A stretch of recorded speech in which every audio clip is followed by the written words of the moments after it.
Welcome guys to another video. We're going to talk about PSTH. That is the ticker symbol for Pershing Square Tontine Holdings. That's a mouthful, but it is Bill Ackman's new special purpose acquisition company.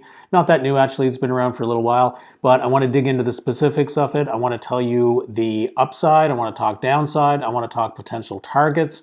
We're going to go over the whole thing and tell you all about this.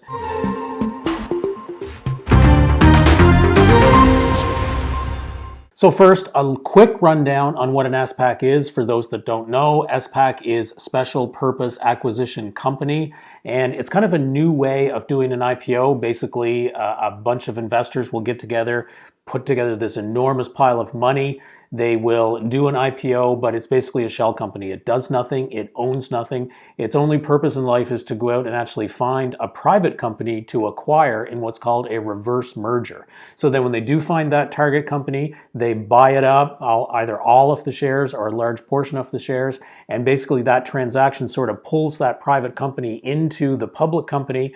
The ticker symbol changes and boom, you have a new public company. So the fantastic thing about this is that you can actually invest in the shell company because it's traded publicly long before it actually acquires a target, which is a really cool opportunity to get in before you actually know what the business is going to be, and sometimes you can get a fantastic bargain. And at the end of the day, your downside is limited because if the shell company can't find a deal within a given time frame, they will actually just liquidate. And all of the cash that the investors put up front initially is distributed to the shareholders. So the most you can lose is the difference between the IPO price and the price that you paid. And typically these trade at a bit of a premium to the initial IPO price. Right now, as I record this video, Pershing is trading at around $25 a share versus the initial IPO price of $20. So you can buy it today for that $5 premium. So I want to do this video specifically about Pershing Square because it is now the largest SPAC in existence and they have yet to announce a deal. So I think this presents a really, really unique opportunity for those two reasons. And when I say big, I mean really big. This thing was formed with a mountain of $4 billion from Ackman and a bunch of his hedge fund buddies. They poured all that money into this thing. They went public, and now that the share price has risen to $25, the market cap on this thing is over $5 billion. Not only that, but Ackman's fund actually has the option to inject additional capital into this thing if they find a deal, and that could take the total pile to $7 billion. Now, the speculation on this one is all about what is the target company, because that's the risk that you would take if you buy this thing today. You're basically making a bet on Ackman's ability to find a good target without knowing what it is. So there's a ton of speculation out there. About what he could possibly buy. Now, he's made a few statements that give us some hints. He's talked a lot about buying a mature unicorn. A unicorn is a private company that has hit a massive amount in terms of a market capitalization. And there are actually lists out there that we can look at of unicorn companies that are currently available for this type of purchase. And he's given a few other hints about the fact that he wants the company to be employee or family owned. And, you know, we can draw some other hints in terms of the spaces that Ackman has played in the past and some of the previous deals he's done. So this has fueled a lot of that speculation in terms of what the deal might actually be. Now, Ackman has said his target range is between $10 to $15 billion in terms of a capitalization for this mature unicorn target that he's after. Now, if we look at this particular list here, that would narrow it down to about this range between this $10 and $15 billion number. Looking at this range right here, there's two that I like personally. I love DJI and Grab just because I think they're both awesome. I'm not too familiar with the rest of these companies, so you know what? I'm going to go ahead and throw my guess in here with everybody else, and I'm going to put my hopes on these two. Who knows if that'll actually happen? I certainly don't. Oh, also in this list, you see Robinhood here. This has gotten a lot of speculation. I think it is a possibility. You know, Robinhood has gotten a lot of negative press lately. Maybe that's going to depress the valuation enough that Ackman feels he could swoop in and do a deal. Who knows? Could absolutely happen. There's been a lot of other names floated that I think are way less likely. You hear a lot of rumors about ByteDance, the company that owns TikTok. You hear about SpaceX. Those sound silly to me because I think they're outside of his target range.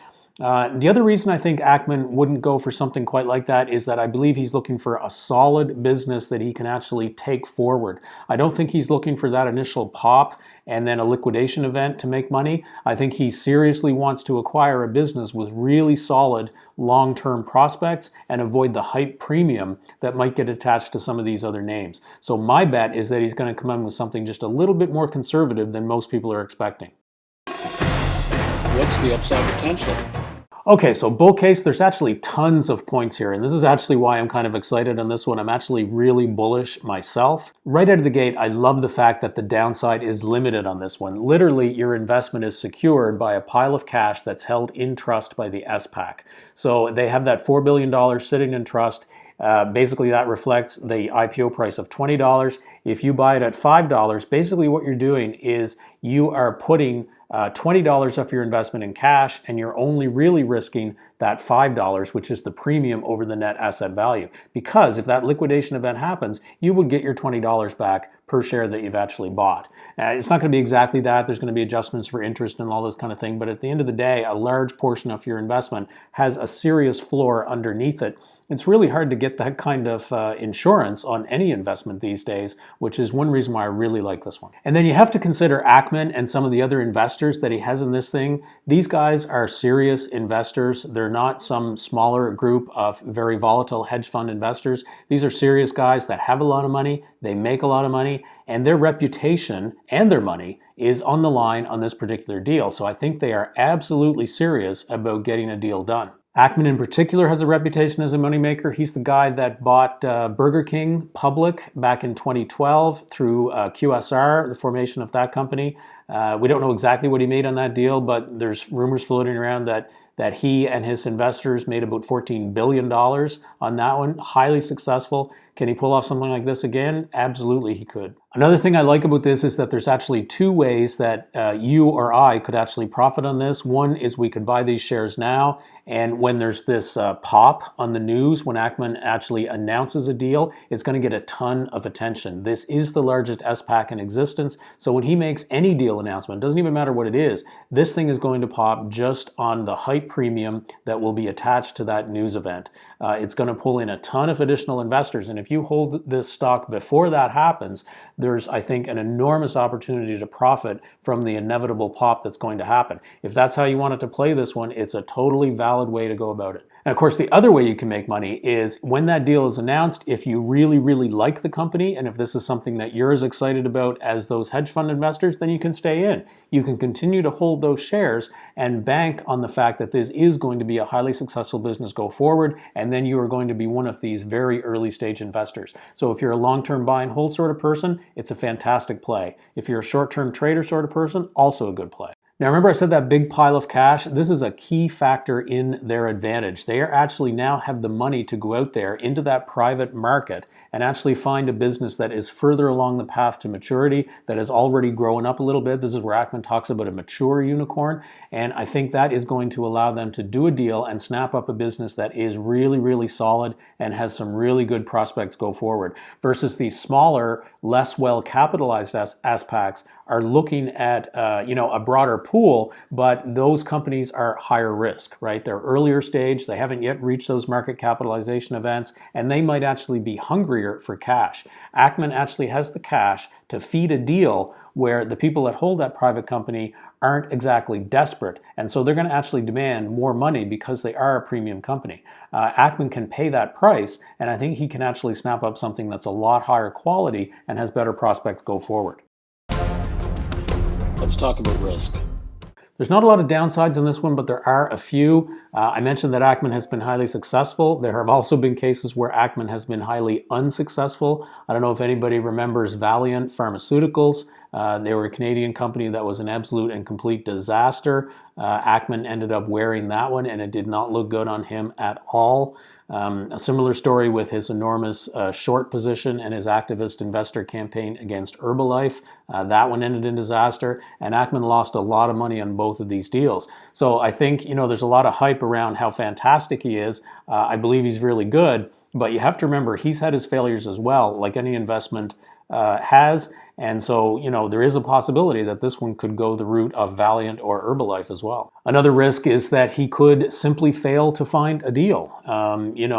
Because he is targeting these mature companies, there's a smaller pool of opportunity for him. Because he wants to take this big a position, there's also a slightly smaller opportunity. So, given the hype that's happening right now in terms of the ability to fund these companies, a lot of his target companies may be able to get the capital they need either through a direct IPO on their own or through additional rounds of venture financing, and they might not need Ackman's money. So there is a risk that he's not going to be able to get anything done. In that case, you're looking at a liquidation event where you actually get your money back. Not too terrible, all things considered. And the last one I can think of really is that SPAC mania is at an all-time high. There's a ton of attention and interest here that is driving up the prices of these shell companies, both before they announce a deal and afterwards. Inevitably these hype things are at risk of popping the bubble. If that happens, then I think the interest in SPACs could fade away, both from an investor standpoint and from the standpoint of these private companies that see it as a good way to go public. If that happens, I think Ackman's chances of doing a deal would evaporate, and I think you'd be looking at that liquidation event again. That said, I'm not thinking that there's really any reason why this is in fact a bubble. I actually don't see why it would pop even if it were. I think it's a fantastic way for a lot of these companies to go public. It's another option, and I think options are great.